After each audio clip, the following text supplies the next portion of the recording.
नमस्कार, मी सिद्धेश ताकवले आणि आपण पाहता जय महाराष्ट्र बुलेटिन मध्ये आपल्या सगळ्यांचं स्वागत। बुलेटिनच्या सुरुवातीलाच बातमी आहे गुंतवणूकदारांसाठी अतिशय आनंदाची आणि महत्त्वाची।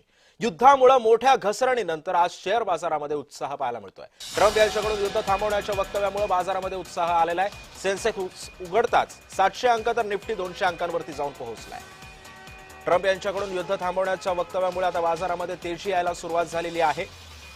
सेन्सेक्स हा 700 अंकांवरती तर निफ्टी 200 अंकांवरती गेलेला आहे। शेअर बाजार उघडताच गुंतवणूकदारांमध्ये सध्या समाधानाचं आणि आनंदाचं वातावरण।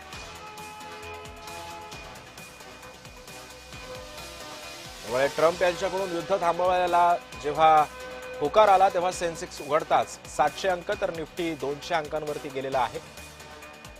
युद्धामुळे मोठ्या घसरणीनंतर आज शेअर बाजारामध्ये उत्साह पाहायला मिळतोय। ट्रम्प यांच्याकडून युद्ध थांबवायला त्यांनी जे वक्तव्य केलेलं होतं या संदर्भात तेव्हा शेअर बाजारामध्ये तेजी आली। सेन्सेक्स उघडताच 700 अंकांनी तर निफ्टी 200 अंकांनी उघडला गेला। ट्रम्प यांच्याकडून युद्ध थांबवण्याच्या वक्तव्यामुळे बाजारात तेजी आलेली आहे। सेन्सेक्स उघडताच 700 अंक तर निफ्टी 200 अंकांवरती गेलेला आहे। भारतीय शेअर बाजारामध्ये तेजी आलेली आहे। सध्या युद्धामुळे शेअर बाजारावरती सर्वात मोठे परिणाम झालेले होते। कालच आपण बघितलं असेल तर काल हाच शेअर बाजार अतिशय घसरलेला होता आणि आज जेव्हा शेअर बाजार उघडला गेला तेव्हा 700 अंकांनी सेन्सेक्स गेलेला आहे। आणि या संदर्भामध्ये market expert Ajay Walimbe sir आपल्यासोबत जोडले गेलेले आहेत। अजय सर, कालच आपण बघितलं असेल तर मोठी घसरण पडझड झालेली होती या शेअर बाजारामध्ये आणि आजच जेव्हा युद्ध थांबवण्याच्या वक्तव्यानं ट्रम्प यांनी केलेलं होतं त्याच्यानंतर अचानकपणे तेजी आलेली आहे। ही तेजी अशीच कायम राहू शकते का, काय माहितीये? नाही, याच्यामध्ये जसं तुम्ही प्रश्नातच सांगितलं की ट्रम्प यांनी सांगितलं की युद्ध संपण्याची शक्यता आहे वगैरे, त्यामुळेच आता बाजारात सडनली आपल्याला तेजीचा माहोल दिसतोय। पण ही तेजी म्हणायची की आजचा फक्त स्पॉट म्हणायचं, कारण तेजी म्हणजे ते सातत्य जे ते दिसलं पाहिजे। त्यामुळे आता जरी हे वर गेलं असलं तरी मला वाटत नाही की लगेच असं तेजीचा माहोल वगैरे म्हणता येईल। जोपर्यंत जागतिक परिस्थितीमध्ये पूर्ण शांतता येत नाही तोपर्यंत शेअर बाजारात ही चढ उतार कायम राहणार।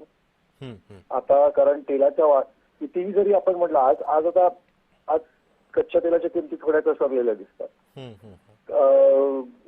उद्या पुन्हा आता आज समजा इराणनी समजा स्टँड घेतला की नाही कारण आम्ही सांगतो तोपर्यंत युद्ध संपत नाही, की पुन्हा काहीतरी कारण मार्केट पडू शकतं। त्यामुळे मला असं वाटतं की शेअर बाजारामध्ये ना एक तुम्हाला पेशन्स ठेवायला पाहिजे।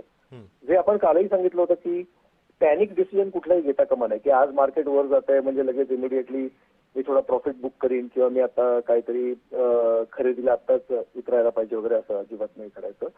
इन्स्टेड ऑफ दॅट मला असं वाटतं की आपण जसं पॅनिक सेलिंग अवॉइड करा किंवा पॅनिक बाईंग अवॉइड करा, सेम वे तुमचं एसआयपी थांबवू नका, सेक्टर स्पेसिफिक बाईंग करा, हे तसंच ठेवलं पाहिजे निदान अजून काही आठवडे तरी। नक्कीच। धन्यवाद अजय सर, तुम्ही केलेल्या या सविस्तर विश्लेषणाबद्दल। त्यामुळे एकंदरीतच भारतीय शेअर बाजारामध्ये आता तेजी आलेली आहे।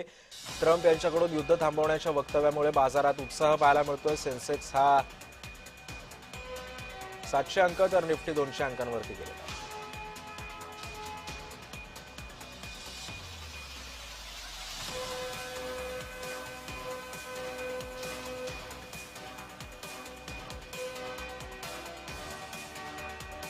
त्यामुळे एकंदरीतच सेन्सेक्स उघडता 700 अंक तर निफ्टी 200 अंकांवरती गेलेला आहे।